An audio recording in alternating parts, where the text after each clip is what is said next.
Welcome to On the Issues. I'm Vice Mayor Jim Waring, and joining me on today's show is Maricopa County Supervisor and former Phoenix City Councilman Bill Gates. Bill, welcome to the show. Thanks so much for having me. It's great to be back, Jim. Well, there's nothing going on at the county, so I don't know how we'll fill these 28 minutes, but I know we'll try. First off, the elections. That's what seems to be in the paper more than anything these days, really, and obviously we have another one coming up. So do you want to talk a little bit about how that's going and what the expectation should be going forward? Yeah, no, absolutely. As you know, Jim, it's one of the most important things that we do in Maricopa County. And as I know you have a very educated viewership here on your show, but for those of you who don't know, we have kind of shared responsibilities at the county between the county recorder and the Board of Supervisors. County Recorder takes the lead, but then we support, and of course, as you know, we're responsible for approving his budget. So we did have a primary on August 28th, and while the mail-in portion of the election, which is about 85% of the voters do mail-in now, the other 15% that do day of election, we had a lot of problems, unfortunately, across Maricopa County.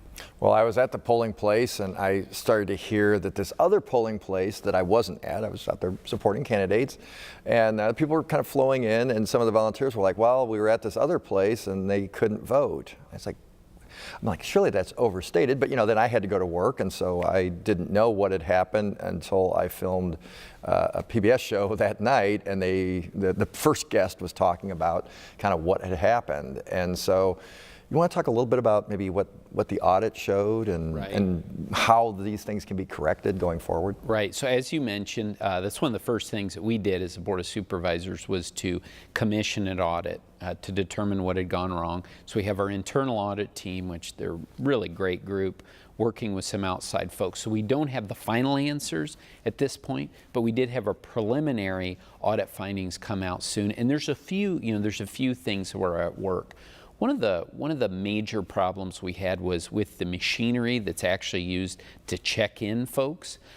Several of the polling places, actually in total, we had almost 90 precincts where people were not able to vote right at 6 a.m., which is when the polls open. So it wound up being, I'm sorry to cut you off, it wound up being 90, because I think I had heard in the 60s at some point. Yeah, so that's locations, so about 62 locations, but we had several of those precincts co-located at one location, so that's why we had that. Yeah, I think I heard the 62, and so I was like, oh gosh, it's gone up. Yeah, so that's why we had that number. And so we had problems with the machines were not actually hooked up.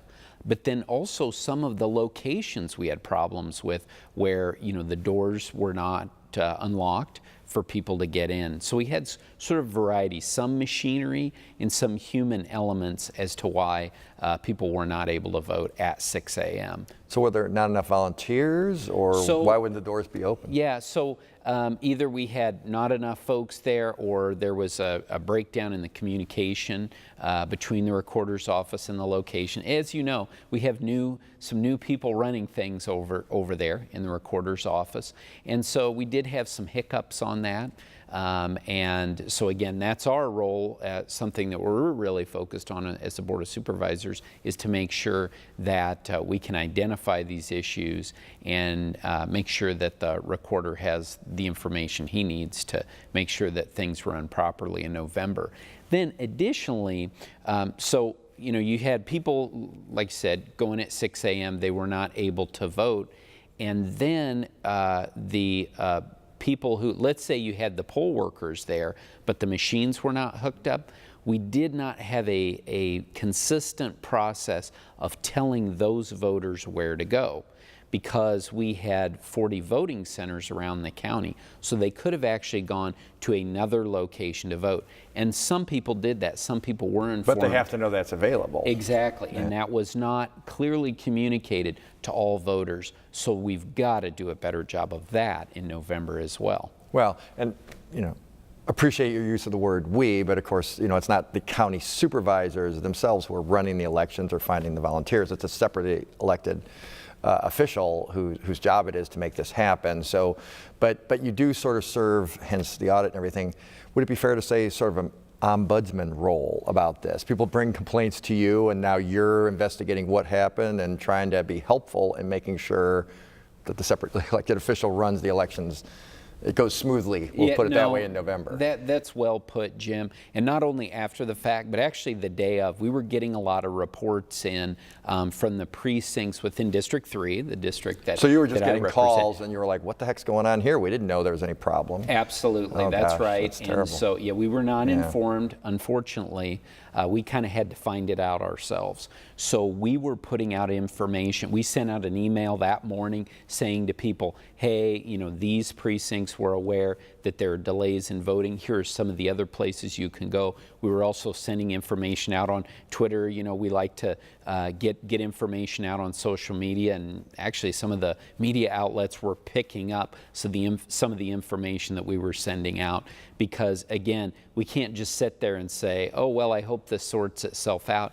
As you pointed out, it's not our main responsibility. That is with the recorder, but we were doing everything we can. And, you know, we have some great legislative district chair people for the political parties that were doing a great job of getting in touch with us, and again, giving us up-to-date information, because I've got a large district and we couldn't be everywhere, but we had a lot of eyes and ears out there that were getting us information, and we were trying to spread that out to folks in a quick way. But again, we don't want things to be haphazard like this in November. It has to be a lot more Which systematic. is a lot more people showing up to vote too. That's right. That's right. We anticipate, you know, hundreds of thousands of people voting on election day.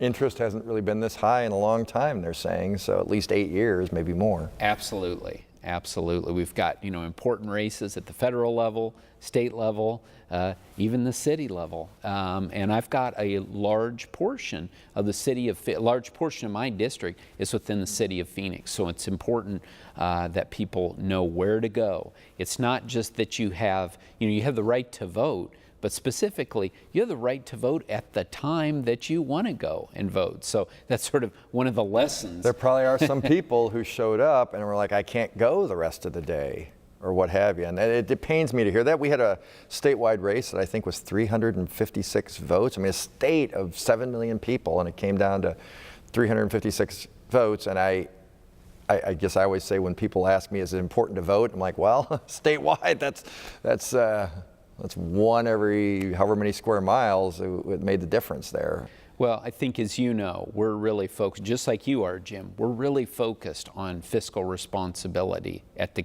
County Board of Supervisors. But having said that, we're going to spend the money that needs to be spent. Yeah, it's too important not to. Absolutely. And we have asked Mr. Fontes that. We said, do you have the resources that you need? And he just recently assured us that he did. But again, if he says that he needs more, we're going to work with him to make sure that we don't have these kinds of hiccups in November. There's too much on the line, and the right to vote is just too fundamental. Yeah, my wife always points out when I go to an event of some kind, you know, if it's a restaurant-related thing, you know, they don't have, you know, a wedding or what have you. They don't have hundreds of employees just sitting around to take care. You know, they have to go out and hire. So a lot of the staffers that people will be interacting with are just game day decisions, right? They sign up and go through a little training and then work the polls. Absolutely, and thanks for mentioning that too. Because those people are invaluable. Yes. My fear is maybe they're not going to want to deal with this if they feel like it's not going to be run well, or that it's going to be a combustible situation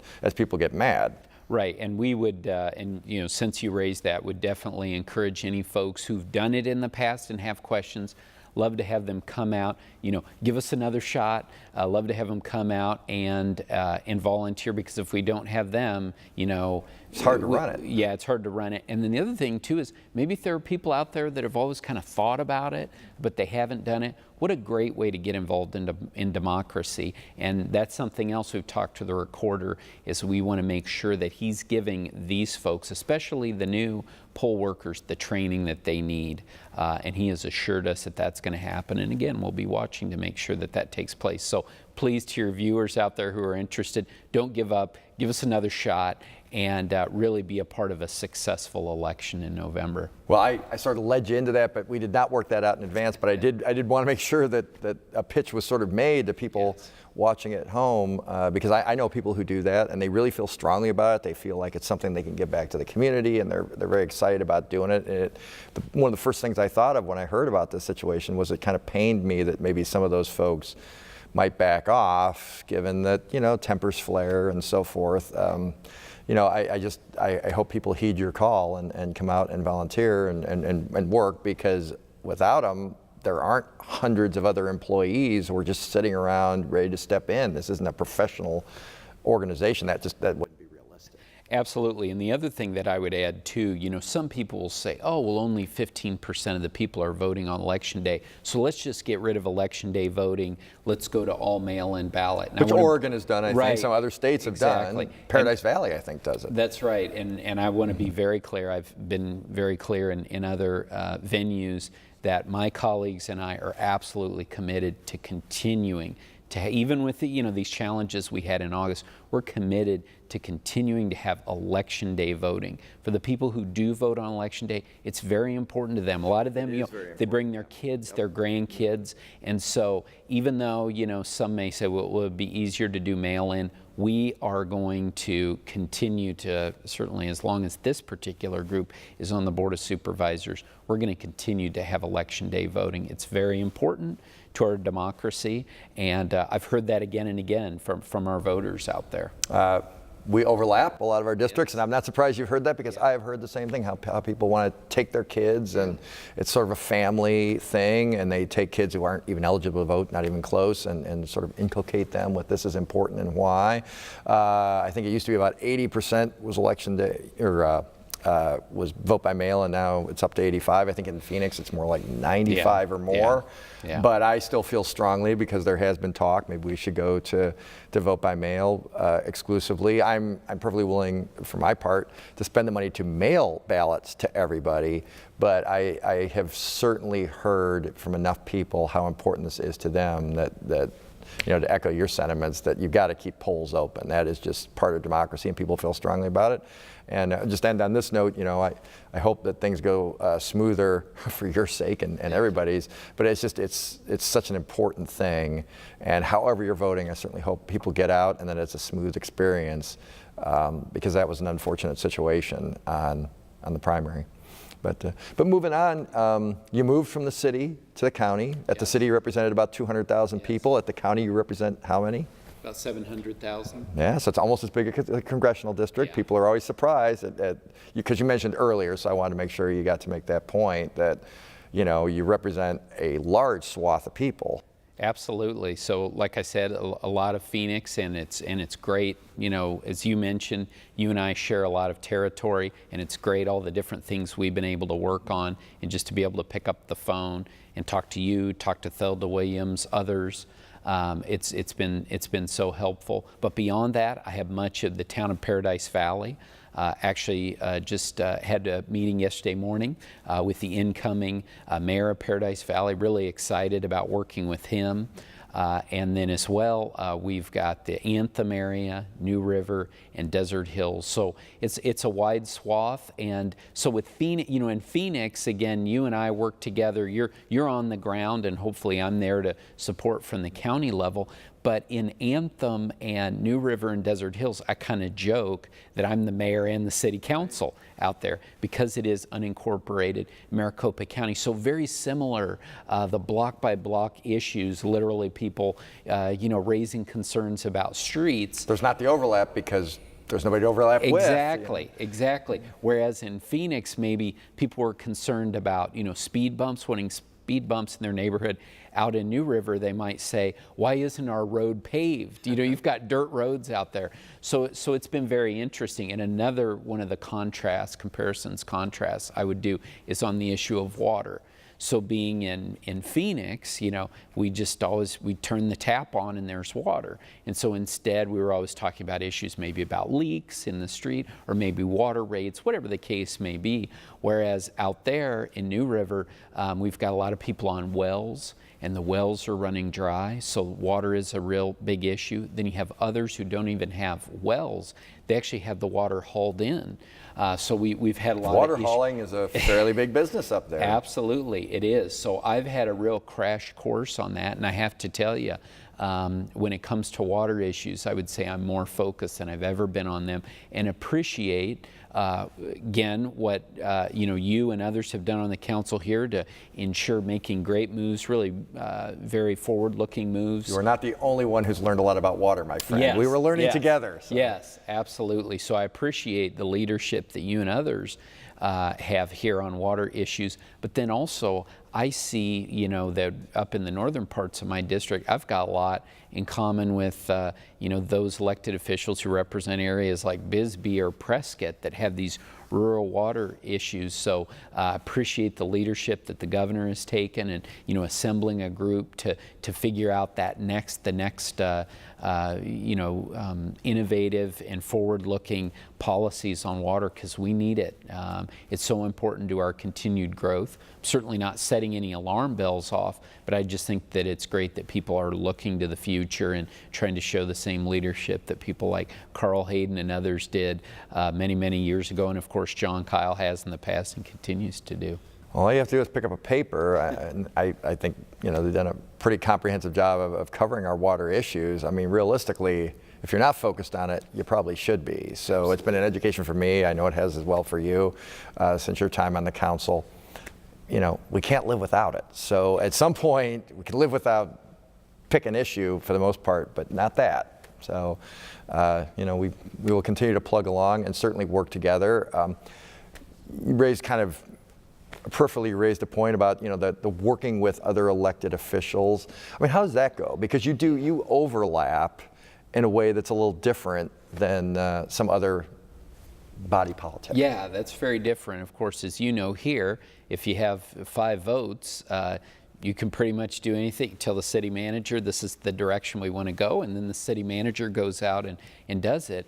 While over there, I'm just elected by one district, right. and I'm responsible, along with my colleagues, for the budgets for people who are elected countywide, like our county attorney, Bill Montgomery, our sheriff, Paul Penzone, treasurer, and on, assessor. So it's very interesting. Over there, you need to... That's a unique setup. It really is. Let's put it that way. It's a unique setup. Some might say a bad joke by our the Arizona's founders, those who wrote the Constitution, but it makes a lot of sense. Actually, it does create a tension.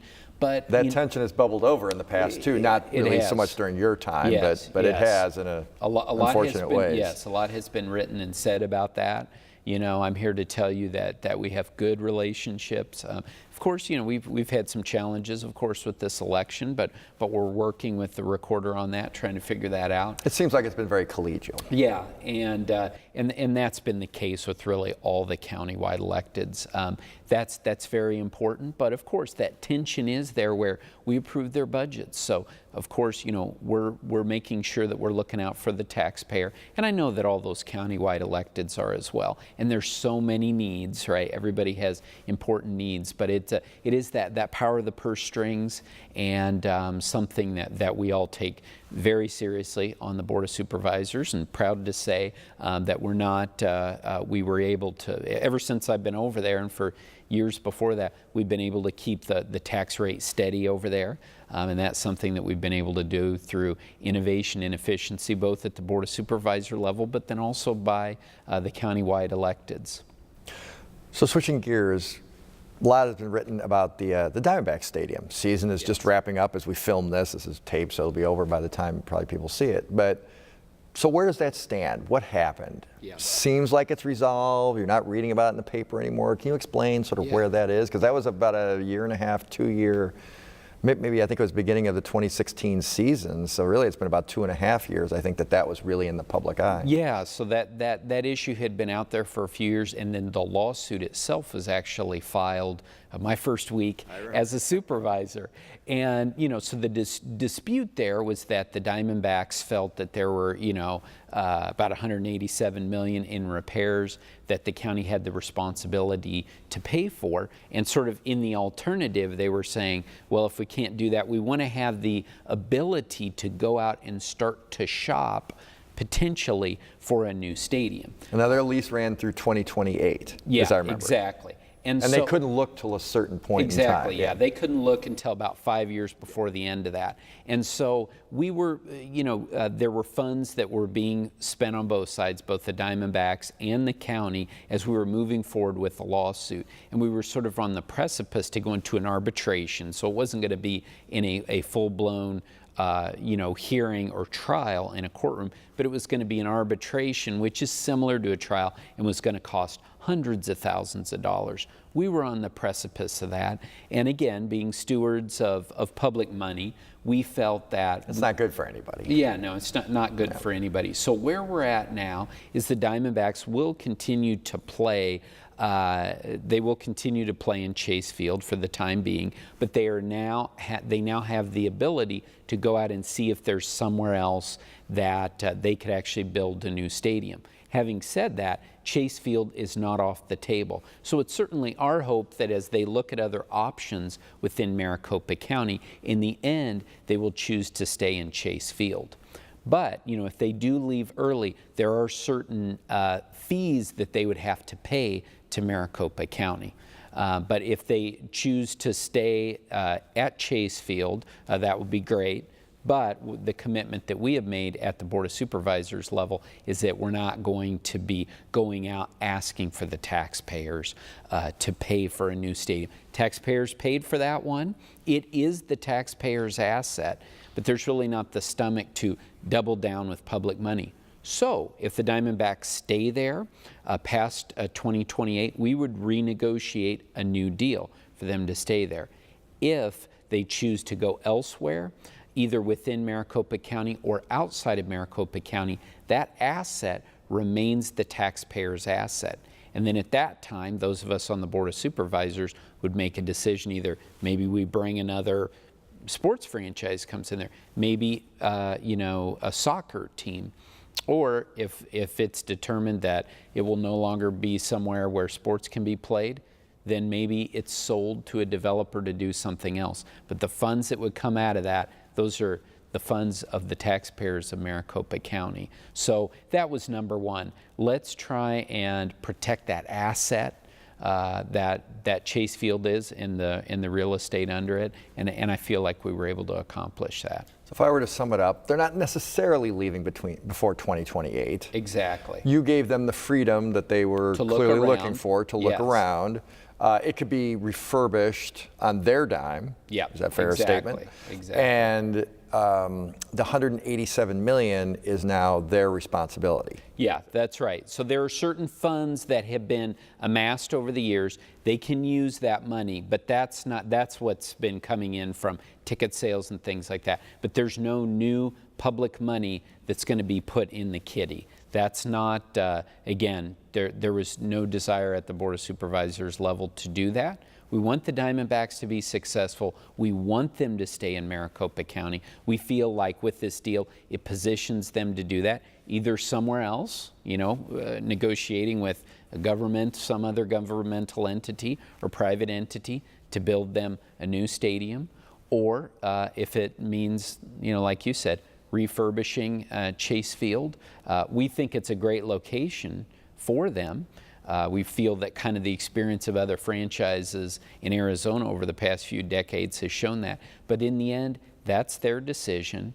And again, we wish them the best, and we think that this was the right thing for us because we don't believe that Maricopa County long-term should be in the stadium business. And part of the deal, by the way, was we essentially turned the keys over to them to operate the stadium, to make those changes. I think they were saying the county hadn't gotten enough other events. Yeah, exactly. Truckosaurus or whatever it is. Exactly. People want to so go you've see. been to Truckosaurus I have as not well? been to Truckosaurus, but I know what it is. It's pretty good. But having said that, that's right. So now they can go out, they can manage it, they can bring the events into Chase Field, and that's fine with us. Again, we're in the business of running Maricopa County and having the responsibility You don't want to be a for these stadium other things. authority. Yeah, no. Absolutely, absolutely. So I think that this is a positive development for all of us, and I really do wish the Diamondbacks the best. But in the end, this was the right thing for the taxpayers of Maricopa County. Well, I mean, as it's a big story, and then it just kind of disappeared probably from most people's perspective. So I want to make sure, people understood what happened there. But if I understand correctly, and I think that I do, the county taxpayers own the property, and the county taxpayers will own the stadium if they leave. Absolutely. Even though you turned over the keys, you'd be sort of getting them back. Yeah, we turned for them you're back. Not, but you're not like here. You can't move a stadium, No, so. absolutely. And who knows? Maybe if it no longer functions as a stadium moving forward, maybe it's sold to a developer who does something with it. And I've always thought it'd be kind of cool to take the proceeds from that sale, divide it by 4 point however million or 5 million we are at that time, and give everybody a check. Yeah. I don't know. Maybe that's Pollyanna, but again, the bottom line is it should be a really valuable property. Now I know there's a lot of cost to demolishing one of those stadiums. People don't realize. I think I've heard 20 million different figures. So, who would pay that is one of the cruxes of. That would definitely. It's an issue we face with the Sun Stadium potentially. I mean, you just don't know how that's going to go. So, but obviously, from a Phoenix perspective, I live in your district, so I'm a county taxpayer. I'm a Phoenix taxpayer. People forget we're taxpayers too. Obviously, we want downtown Phoenix to be successful, just as a fiduciary of the city, but just for other reasons as well. But I think you handled that, you and your colleagues, as adroitly as probably it could be.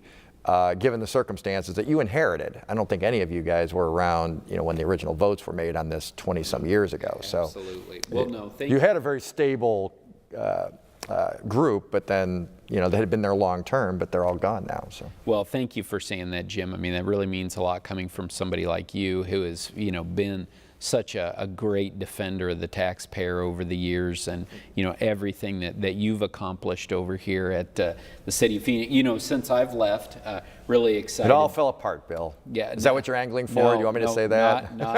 Not at all. And especially some of the issues, sex trafficking that you've been such a leader on, and then other things that are really important to my constituents. Things like the consolidated elections. We were talking about elections earlier, but I thank you and those who work. We're going to have higher turnout. Maybe we'll have lower costs, but I think more people are going to participate, and that's a good thing. It really is. It really is. So thank you for your leadership here, both while we served together and then since I've left too. I can look over at City Hall from my office over there on Jefferson and know that the city's in good hands. Well, I appreciate the kind comments. If people couldn't gather that from our easy repartee, Bill and I were friends long before we were elected officials, so I appreciate your service. I do miss you on the council. We have a Democrat or Republican, we have a fun group, and I enjoy their company, but I do miss seeing you. And I'm glad you almost read my mind. You brought it around full circle with the consolidated elections, because this is all the time we have. So we started with elections, and we came around full circle to end with it as well. But I really appreciate you making the time. Well, you didn't really have to do that much. Just walked over. It took 5 minutes, but other people are driving in. You're here for 30 seconds and then out. But we appreciate very much your willingness to come over and share this. I thought it was a great discussion. I always learn something when I talk to you. And that's all the time we have. So thank you. Thank you. And if you have any questions or comments, please call my office at 602-262-7445 or visit my website at phoenix.gov/District 2. And we look forward to seeing you next time on The Issues.